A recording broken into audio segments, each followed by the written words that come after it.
Bravo. Bravo, bravo. Bravo. Voilà comment se termine, alors beaucoup d'événements, conférences de presse assez régulièrement, mais quasi systématiquement lorsque, on se rend au siège Iliad chez Free à Paris pour découvrir les nouvelles annonces. Et aujourd'hui, ce 26 mars, une nouvelle fois, Nicolas Thomas, DG de Free, a pris la parole pour annoncer de nouvelles offres, des offres que vous attendiez sans doute d'ailleurs, puisque lorsque j'ai fait la vidéo sur la Freebox Ultra, vous avez été nombreux à réagir sur l'aspect domotique, et ce 26 mars, c'est officiel, l'opérateur débarque avec de nouvelles solutions présentées en partenariat avec Chiara, et c'était donc Nicolas Thomas, DG de Free, et Alexis Bidino, fondateur et CEO, PDG de Chiara, qui nous ont présenté leurs offres. Et j'ai volontairement souhaité commencer sur cette petite vague d'applaudissements, parce que si la foule, si les journalistes qui étaient présents ont réagi, ça se fait d'applaudir, je vous cache pas que moi, j'ai pas été spécialement impressionné, particulièrement emballé par l'offre que nous a présentée Free. Je vais vous expliquer pourquoi, tout en étant assez conscient, encore une fois, face à vos réactions sous la vidéo des Freebox, sous les deux vidéos de Freebox Ultra, que vous les attendiez, peut-être que vous l'attendez, peut-être encore Free sur ce sujet-là. On va donc se parler ici, des offres qui ont été dévoilées, alors certes au sein des locaux de chez Free, mais qui pour le coup vous sont accessibles à tous, y compris si vous n'êtes pas abonné Free, sauf que si vous l'êtes, vous profiterez de tarifs préférentiel. Comme d'habitude, vous avez un sommaire pour aller regarder ce qu'il se passe du côté des prix, parce que là, pour l'instant, je vais volontairement les mettre de côté. Mais si vous êtes trop curieux, allez-y. La domotique, la maison connectée, il faut le savoir, quand j'étais chez 01, c'était des produits que je testais beaucoup. J'en ai fait également dans mes collaborations, notamment avec Clubic. Je testais beaucoup de caméras, etc. J'ai testé les solutions Ring. Je suis moi-même équipé à la maison de beaucoup de caméras EasyVis, de caméras Ring, de caméras Arlo historiques, de solutions également de chez Ajax pour la surveillance de la maison, un système d'alarme. J'ai aussi le kit Ring Alarm, mais Chiara, inconnu pour moi au bataillon, et en même temps j'ai pris un peu de recul aussi sur toutes ces solutions-là, donc c'était une découverte qui s'est avérée, pour le coup, sur la première approche, plutôt intéressante, parce que Chiara, c'est une société française qui fabrique ses produits à Laval, en Mayenne. Donc ça, déjà, c'est plutôt une bonne nouvelle. Sur le pack qui nous est proposé ici, et c'est pas un pack, on va le voir, technologiquement complètement révolutionnaire, assez loin de là. C'est pour ça que je vous le dis, j'ai moyennement été pour l'instant encore emballé. On a à l'intérieur de ce premier pack, ce starter kit, un détecteur d'ouverture de porte, un clavier d'activation et de désactivation du système, une caméra Full HD, un détecteur de mouvement et une sirène 105 dB. Je vais revenir sur tous ces produits que j'ai eu entre les mains. Ce qu'il faut savoir donc, c'est que seule la caméra n'est pas fabriquée en France. Donc ça, moi, Chiara, je connaissais pas, mais bonne première approche, ok, des équipes françaises. Mais technologiquement, quand j'ai découvert ce pack, je dois dire que j'ai quand même eu l'impression de me retrouver justement face à des solutions qui avaient 4 ou 5 ans, qui ont, pour le coup, moi je trouve que la solution est assez datée. Est-ce qu'il faut tout de suite tourner le dos ? Je l'ai dit, c'est un starter kit.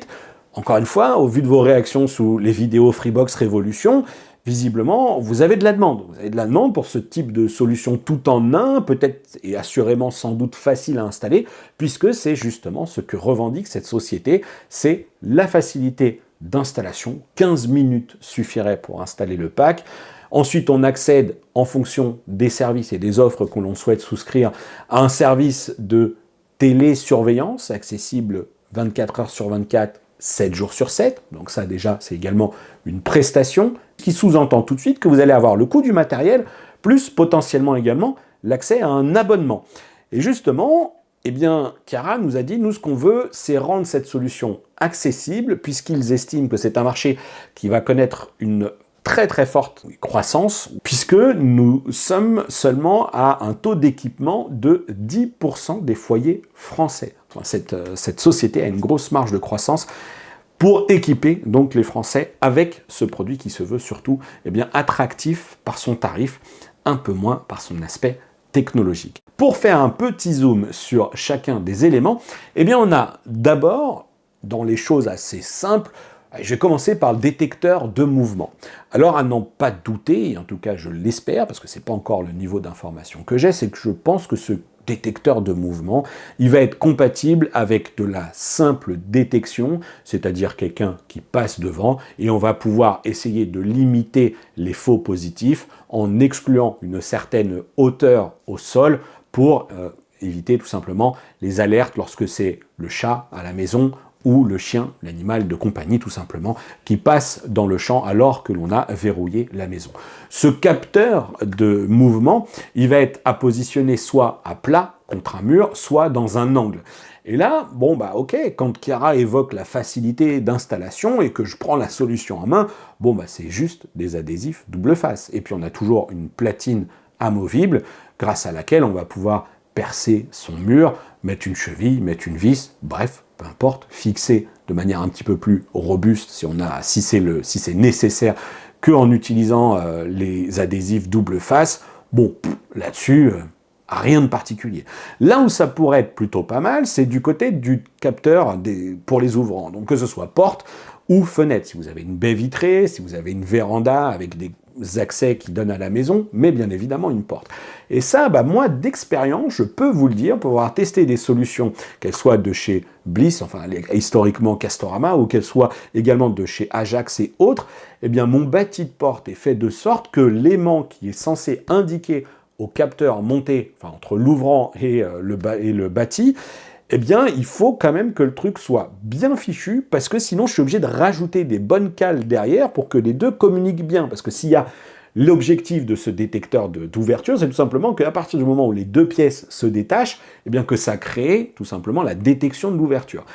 Et ça, je vous le dis, bah, historiquement, chez moi, souvent, je suis obligé de rajouter des petites platines. Alors, des platines qui sont livrées. Là, quand j'ai demandé aux équipes de Chiara qu'est-ce qu'elles avaient prévu, on m'a dit, bah, c'est là, c'est comme ça. Alors, c'est un tout petit capteur, et à fixer donc plutôt sur le bâti, j'imagine.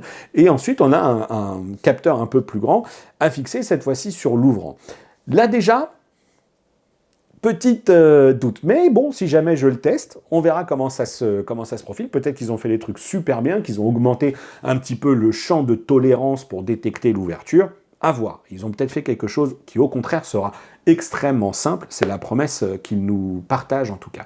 Sur ce capteur de détection d'ouverture, j'aurais bien aimé voir, ce sont des technologies que l'on va retrouver sur des produits qui sont désormais peut-être un petit peu plus haut de gamme aussi, j'en sais rien, mais des choses que j'ai déjà vues par ailleurs, c'est-à-dire la reconnaissance de certains scénarios. Comprenez, si jamais quelqu'un tambourine assez fort sur la porte, que l'accéléromètre qui est intégré à l'intérieur, puisqu'il y a un dispositif d'accéléromètre intégré dans celui-ci, eh bien que la partie software dise « Ok, là il y a soit quelqu'un qui est en train de taper fort, coup de pied de biche ou coup de semelle, coup de pied dans la porte, qui est en train de tenter de pénétrer à l'intérieur du domicile. » De la même manière, il y a des choses qui existent depuis très très longtemps, plus de 5 ans déjà, ça c'est quand même une technologie qui est assez vieille, et sur du Somfy, etc.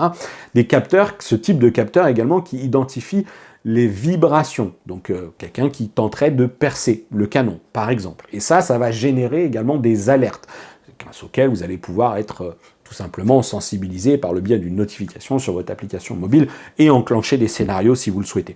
Donc ça, ce sont des détections qui sont présentes, enfin des fonctionnalités qui sont présentes dans ces détecteurs qui là sont absentes. J'en ai discuté avec Alexis qui m'a dit c'est volontaire. Pour l'instant, on ne les a pas. Est-ce qu'elles sont activables facilement lorsqu'ils auront trouvé l'algorithme, la sensibilité qui leur convient? Réponse un peu plus tard. De son propos à lui, ce qu'il m'a partagé, c'est tout simplement qu'ils ont décidé de ne pas le faire parce que, de leur constat, et sans doute de remontée client, eh bien visiblement, même ceux qui disposent de ce type de capteur, finalement ne l'activent pas parce que trop de faux positifs.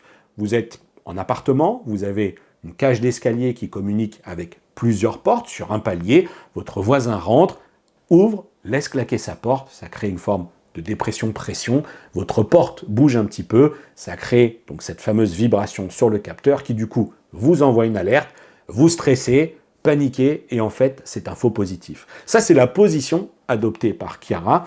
Moi ce type de capteur, je les ai notamment sur mon ouvrant, sur ma véranda, parce que c'est une baie vitrée, enfin c'est une grande surface vitrée, et je me dis que si quelqu'un tente de briser, alors par une véranda, ça va être un peu compliqué, parce qu'on sait que c'est des films qui sont feuilletés, etc. Mais voilà, en tout cas, sur une surface vitrée, ça pourrait avoir du sens que de détecter cette forme de vibration. Si de votre côté, vous avez une quelconque expérience au regard de ce type de capteur, est-ce que vous les avez? Est-ce que vous les avez désactivés parce que justement trop de faux positifs, ou est-ce que tout simplement vous n'êtes pas d'accord avec ce qu'avance ici Chiara? Et auquel cas, je vous le cache pas, il me l'a dit, n'hésite surtout pas à nous faire remonter les commentaires de ta communauté, parce qu'on sera capable d'arbitrer et d'enclencher les développements en conséquence. C'est là que c'est plutôt intéressant, parce que les équipes françaises semblent vraiment motivées pour réagir, mais je l'ai dit, c'est une toute jeune société, et ils ont peut-être une 200 tâches qui les attendent dans le déploiement software, toutes les fonctionnalités et sans doute des corrections également à réaliser dans tout ça, des optimisations, des évolutions. Donc n'hésitez pas, dites-moi.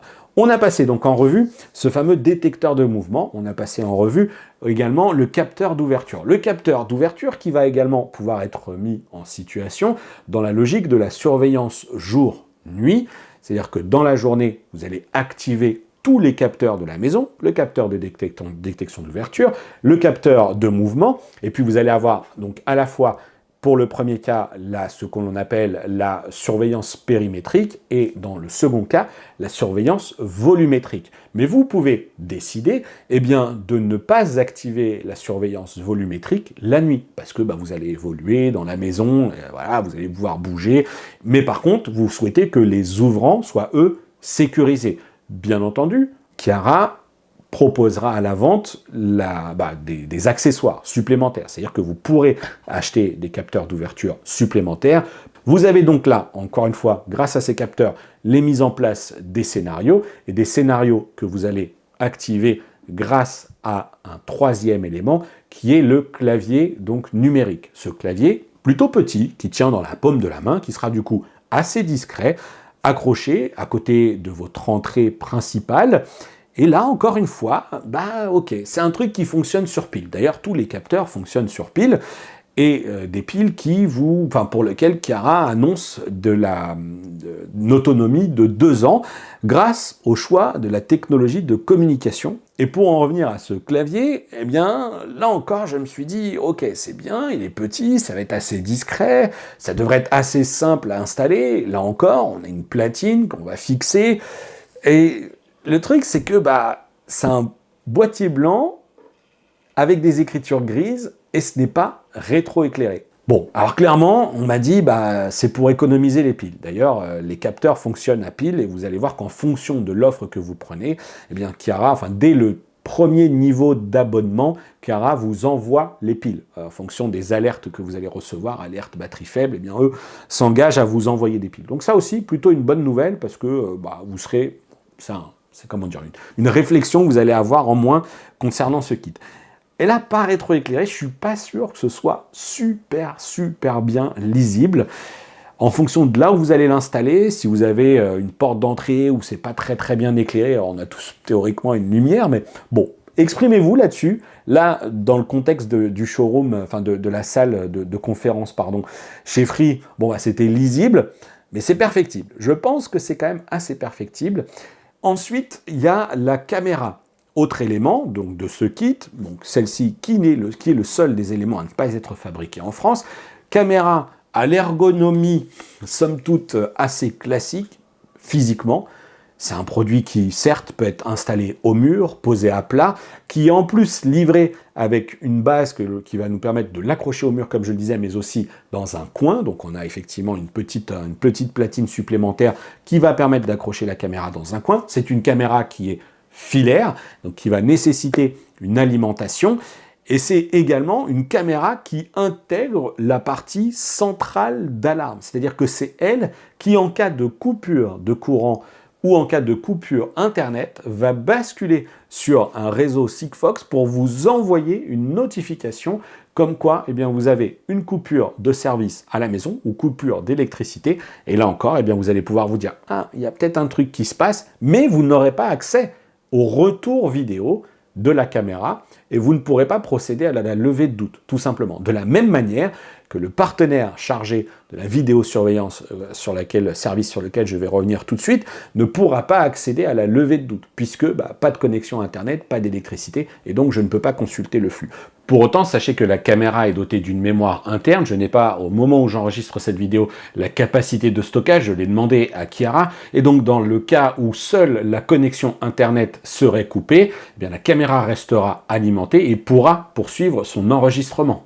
Une caméra Full HD, capteur infrarouge, vision nocturne noir et blanc, avec un élément qui est mis en avant, c'est cet obturateur qui passe donc d'un objectif noir bien visible sur la caméra, l'obturateur se positionne devant et l'objectif devient tout blanc.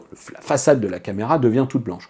Faut reconnaître que, alors même si on nous présente ça comme étant révolutionnaire, ce qui n'est absolument pas le cas, j'ai une caméra, moi ici, EasyViz, c'est une caméra à 360 motorisée qui date de 2021 et si je lui demande de passer en mode privé, l'objectif motorisé qui est ici à l'intérieur va physiquement remonter derrière le châssis ici et donc du coup je serai complètement coupé de toute vidéosurveillance de manière hardware, de manière mécanique, voilà, l'objectif est obstrué.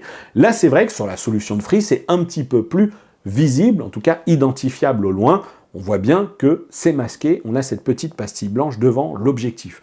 Voilà, ça pour le reste, alors la logique de technologie d'identification qui est à l'intérieur par intelligence artificielle, qui détecte les humains, etc., j'attends de tester. Parce que alors ça, on sait qu'il y a des choses qui vont très très bien, d'autres sur lesquelles c'est très très aléatoire. Quid également des fonctionnalités dites un petit peu bidirectionnelles, la possibilité de parler au travers de la caméra. Quid de la qualité audio, parce que on sait également que lorsqu'on se fait cambrioler, il peut y avoir des gens qui parlent, on peut peut-être réussir à identifier certaines choses également, entendre ce qu'il se passe. Bon, ça aussi, c'est des choses pour lesquelles pour l'instant je n'ai pas plus d'informations. Le champ de vision me semblait plutôt assez large, puisque je vous l'ai dit, j'ai eu accès à une partie de l'application dans les présentations. Champ de vision qui semblait plutôt large. Un produit comme celui-ci, qui est un produit qui est de bonne qualité, qui est motorisé, qui a une carte micro SD également, et qui est motorisé donc à 360 degrés, avec une vraie bonne qualité d'image. Et c'est un produit qui date de 2021 et on en trouve vraiment beaucoup à moins de 100 €, aux alentours des 70, des choses même avec pourquoi pas de la vision nocturne couleur. Donc attention sur le positionnement tarifaire de ce que va nous proposer ici Chiara. Le dernier élément de ce kit, c'est une sirène d'intérieur, 105 dB pour la puissance qui est annoncée. Bon, encore une fois, va falloir voir ce que ça donne dans situation, parce que des produits qui annoncent des niveaux sonores élevés, et quand on les reçoit, en fait, on se dit, moi, mes voisins, jamais ils vont entendre ça, jamais ça va réveiller quelqu'un, jamais ça va réveiller un voisin. Bon, ça réveille les gens qui sont dans le domicile, si jamais ils se font cambrioler, mais c'est pas assez puissant. Donc on verra ce qu'il en est. De toute façon, Chiara nous dit qu'ils travaillent d'ores et déjà sur la suite des accessoires. Ils se focaliseront sur la demande des clients. Si la demande des clients va plutôt vers « Ah, nous, on aimerait bien un produit à installer à l'extérieur, que ce soit une caméra ou une sirène d'extérieur », eh bien, ils iront plutôt s'intéresser à ce type de produit. Ce qu'il faut également savoir, c'est que dans cette solution, on a également un capteur de température et un capteur de qualité de l'air. Et alors pour l'instant, attention, c'est pas un capteur de monoxyde, c'est pas quelque chose que vous allez pouvoir mettre à la maison et qui va vous éviter de positionner un détecteur de fumée, par exemple. Absolument pas, c'est une autre fonctionnalité encore. Donc l'idée, c'est de savoir quelle température il fait à la maison. Bon, si vous avez positionné le truc en hauteur, on sait que la chaleur, ça monte, ça va être complètement faussé. Et ensuite, pour la partie qualité de l'air, vous recevrez des annonces, parce que, mine de rien, est-ce que vous le saviez, mais par exemple, on a souvent des habitacles qui sont plus pollués à l'intérieur qu'à l'extérieur. Évidemment, ça dépend où on vit, mais en tout cas, vous allez pouvoir recevoir des notifications qui vont vous inviter, pourquoi pas, à ouvrir la fenêtre si ça fait pas partie de vos automatismes. J'aimerais bien aussi qu'en fonction des zones, on me dise attention, ton air commence à être pollué, referme tes fenêtres. C'est pas le cas, moi je vis quasi à la campagne. Donc voilà, donc ça, vous avez en plus ce capteur qui est intégré dans la solution. Voilà, je vous ai partagé les différentes informations dont je dispose actuellement concernant les 5 éléments qui composent le kit proposé ici par Chiara et Free, mais attention, je le redis, si vous n'êtes pas abonné Free, vous pouvez également vous l'acheter. Et quelques points de frustration, quelques interrogations également, qui seront peut-être levées tout simplement lorsque vous réagirez dans l'espace commentaire, parce que je vous cache pas que moi, la solution qui a été présentée ici, elle ne me convient pas, elle ne m'intéresse pas, cette solution. Sans même considérer le tarif, l'aspect technologique même de ces produits, alors peut-être parce que j'ai déjà une multitude de caméras, peut-être parce que j'ai déjà tout ce qui va bien aussi au niveau du système d'alarme, mais même en me projetant justement dans l'achat d'un nouveau produit, en me disant je m'achète un système de télésurveillance, attention, là ici on va se parler des prix, et d'un abonnement également, eh bien j'ai envie que ce truc-là puisse être complété. J'ai envie d'avoir un service qui, au bout du compte, j'ai un starter kit, mais je peux le faire devenir quelque chose finalement d'assez premium.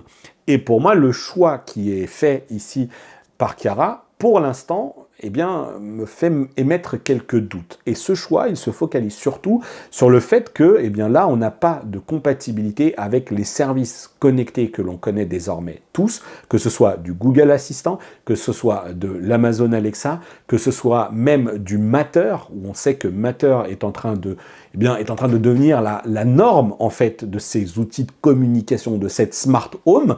Eh bien, Chiara dit, nous, on a voulu rester sur notre protocole 868 MHz. Alors certes, c'est un truc historique, éprouvé, etc. Est-ce que c'est particulièrement plus sécurisé ou est-ce qu'on se dit juste, bah, on va pas faire du Matter parce qu'on veut pas faire comme les GAFAM et on veut rester dans notre truc? Moi, c'est soit ça, c'est très sincère et auquel cas, ils veulent vraiment bosser sur cette partie-là, soit il y a des frais de licence qui se sont dit, bah nous, on peut pas les payer, on est encore trop petit, trop jeune et on peut pas aller accéder à ces trucs-là. Je vous avoue que je ne sais même, d'ailleurs, tiens, je serais curieux de savoir s'il y a un coût de licence là-dessus pour l'accès, par exemple, à du Matter, Google Assistant et Amazon Alexa. Bah sans doute, j'imagine que oui. Donc peut-être que ça, c'est ce qui permet aussi de contenir un tarif. Et pour l'instant, pour moi, eh bien, le fait que l'on n'ait pas accès à ces protocoles-là, à cette surcouche de connectivité, à cette interopérabilité avec les millions de produits qui existent, eh bien, ça reste un problème. Certes, il y en a également énormément, des produits en 868 MHz, mais qu'est-ce que c'est facile d'ajouter aujourd'hui à son écosystème un produit compatible avec Alexa. Bah d'ailleurs, je suis plutôt Alexa. Alors, je la pointe parce qu'elle est juste là derrière et elle n'arrête pas de m'écouter du coup. Mais j'ajoute une ampoule connectée et en un quart de seconde, le truc me dit « vous avez cette nouvelle ampoule ». Et imaginez si vous avez une caméra extérieure qui détecte un mouvement, vous lui dites bah, « à partir du moment où tu me détectes un mouvement, eh bien hop, tu m'allumes une lumière à l'intérieur de la maison pour simuler de la présence ». Et puis bah, si jamais j'ai un capteur d'ouverture de porte qui est forcé, eh bien tu sécurises les autres accès de la maison en abaissant des volets roulants, par exemple, grâce à l'installation de petits boîtiers. Je l'ai fait à la maison, moi, ces petits boîtiers, ils coûtent 10, 15 €. On les positionne derrière ces boutons, un peu de câblage électrique, on suit ça correctement. Et ensuite, eh bien, ça fonctionne. On ordonne également à l'assistant vocal de fermer les volets, on crée des scénarios. Et moi, pour l'instant, voilà pourquoi cette solution aujourd'hui n'est pas une solution qui m'intéresse. Mais on est dans le starter kit. Donc n'hésitez pas, vraiment, dites-moi si vous pensez que bah, la solution débarque de manière un peu trop timide, ou est-ce que ça va bien? Et on se dit, attendons de voir ce que fait Chiara. Si ça se trouve, ils nous développeront, enfin, ils proposeront également des capteurs pour les volets roulants, des boîtiers, enfin, des ampoules connectées ou des douilles connectées. Tout ça, c'est possible. Il en existe une référence sur le marché. Mais voilà mon petit point de frustration. Ce qui va m'emmener au tarif. Bah oui, il faut bien que je vous parle des prix puisque c'est ce qui va nous intéresser. Alors la solution ici, et là c'est ce qui va vous permettre de vous dire j'y vais pas, eh bien elle est proposée à 249 €. Ça c'est l'achat du produit. 249 €, Alexis, lui, en face de cela, il met les solutions de ses concurrents en face en disant « Ouais, ce que proposent nos concurrents aujourd'hui, eh bien c'est du matériel à 1000 €, et puis ensuite, bah, vous attendez plusieurs jours avant de le recevoir à la maison, et puis ensuite, bah, si vous n'êtes pas capable de l'installer, eh bien c'est encore 300 € d'installation. » Et là, il nous dit « Ok, grosso modo, on a une solution pour 249 € qui équivaut à une solution qui est proposée par les concurrents à peu près à 1300 €. » Ok, ça là-dessus, c'est son étude de marché, donc laissons-lui son étude de marché. Et donc vous avez ce produit à 149 € et puis ensuite à 249 €, pardon, et ensuite eh bien vous avez les offres Kira Plus, Kira Basique et Kira Ultra. On est dans de la dénomination à la Free, et d'ailleurs Kira c'est un peu le Free de la télésurveillance, comme ils nous l'ont régulièrement répéter, et donc on a une offre Kira basique qui, pour moi, bon, bah ça, faut pas prendre. C'est-à-dire que vous allez avoir un accès à la caméra à l'intérieur, mais alors c'est un accès visiblement à un seul compte, pas d'accès partagé, pas de fonctionnalité d'enregistrement, activation ou désactivation du système via l'application et évidemment via le boîtier à la maison.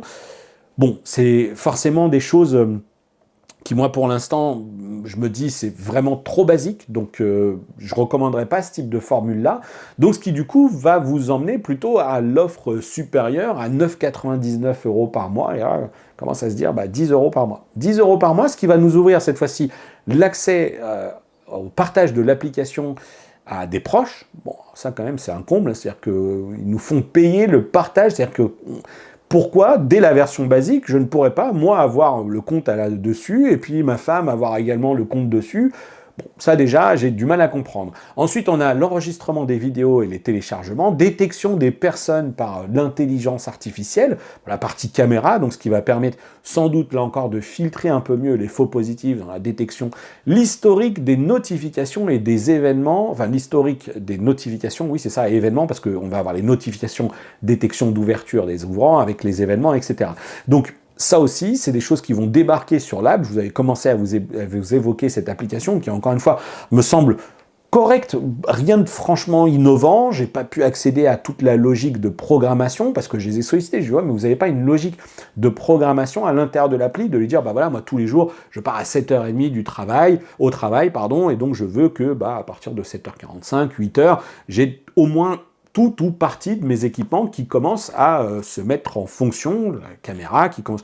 Non, pour l'instant, ils m'ont dit non, on n'a pas parce qu'on veut, entre guillemets, ne pas créer d'automatisme qui fait qu'on pourrait oublier de mettre ça en place, d'activer la surveillance de son domicile.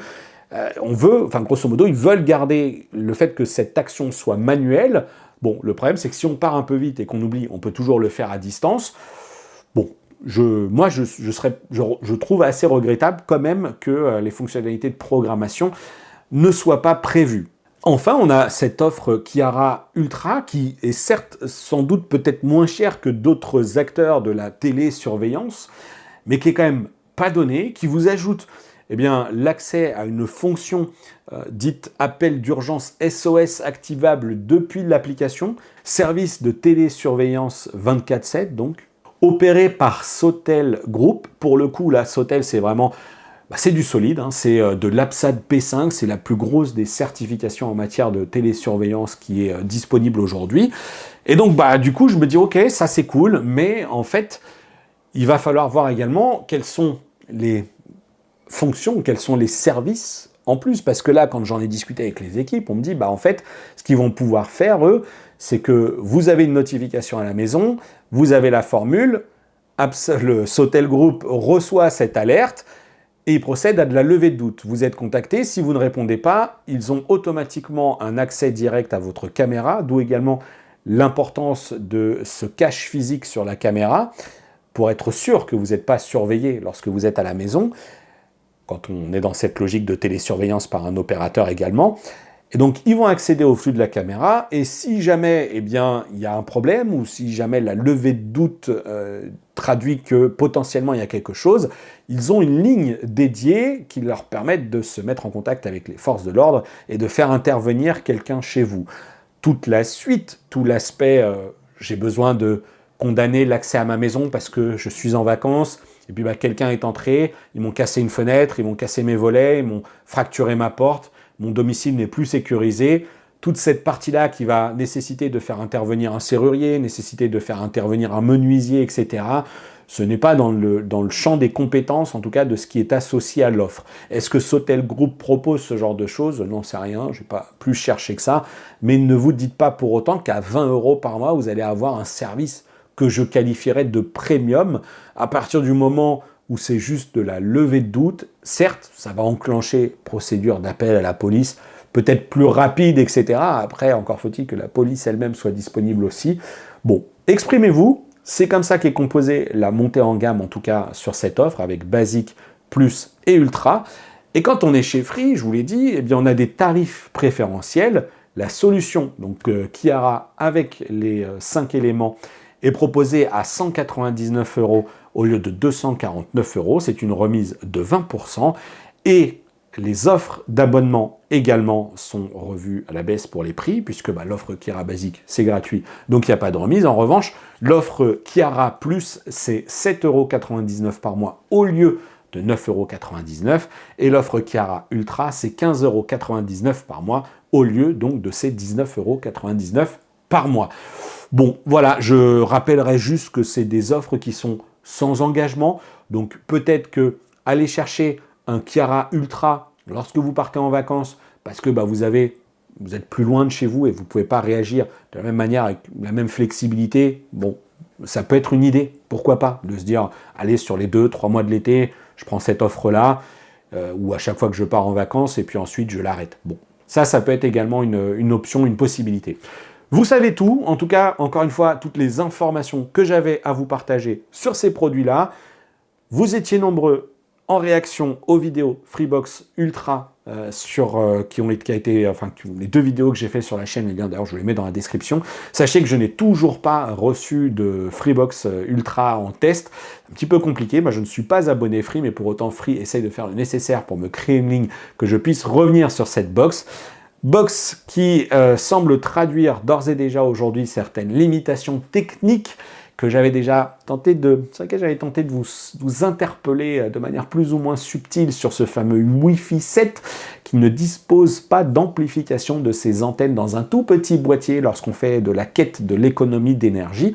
Et qu'on ne met pas de boîtier d'amplification, qu'on ne met pas d'amplification digne de ce nom sur des antennes, eh bien on n'a pas du Wi-Fi 7 qui est faramineux. Et donc c'est des choses qui semblent se confirmer. Ils sont sur une box qui fait du Wi-Fi 7, qui va bien lorsque l'on est très très proche en matière de débit de la box. Lorsqu'on connecte un deuxième appareil, ça devient plus compliqué. En revanche, les confrères avec qui j'en ai encore parlé ce matin et qui, eux, ont la Freebox Ultra à la maison, semblent dire que la couverture est bonne. Après, la partie Wi-Fi 7, avec un smartphone compatible, évidemment, ça a été testé avec des produits compatibles Wi-Fi 7, visiblement, c'est encore pas la panacée, c'est encore pas la teuf. Allez, n'hésitez pas, dites-moi ce que vous pensez de l'offre de Free, ce que vous avez pensé de la vidéo. Si elle vous a plu, vous savez quoi faire. Le petit pouce qui va bien, qui m'aide, qui aide l'algorithme. N'hésitez pas, réagissez dans l'espace commentaire. Vous retrouverez également dans la description de cette vidéo un lien qui vous mènera vers les réseaux sociaux, mais aussi vers notre groupe de discussion Discord, si jamais vous souhaitez continuer à échanger. Et puis vous avez, encore une fois, l'espace commentaire. Allez, je vous dis à bientôt